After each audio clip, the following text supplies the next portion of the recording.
এই যুবকেরা, সেদিন আমি ঢুকলাম সলিমুল্লাহ হলের ভিতরে, মাগরিবের নামাজ পড়তে ঢুকলাম। দেখলাম একদল যুবকেরা ফুটবল খেলে, কিন্তু দেখি খেলার মধ্যে আজান যখন হয়ে গেছে, নামাজ যারা পড়ে না তারাও চুপচাপ বয়া রেস্ট নিতেছে। মুসলমান যুবক কলেজের ছেলেরা সবাই নামাজে গেল।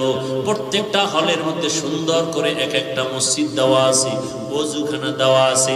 আমি যখন ঢুকলাম, অনেক ছাত্ররা আমাকে দেখা দৌড়াই আসছে। আমি তাড়াতাড়ি ঢুইকে নামাজে দাঁড়াইলাম।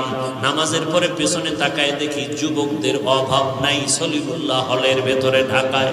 সবাই একটু হাতে মিলানোর জন্য, সাক্ষাতের জন্য হাত মিলায়।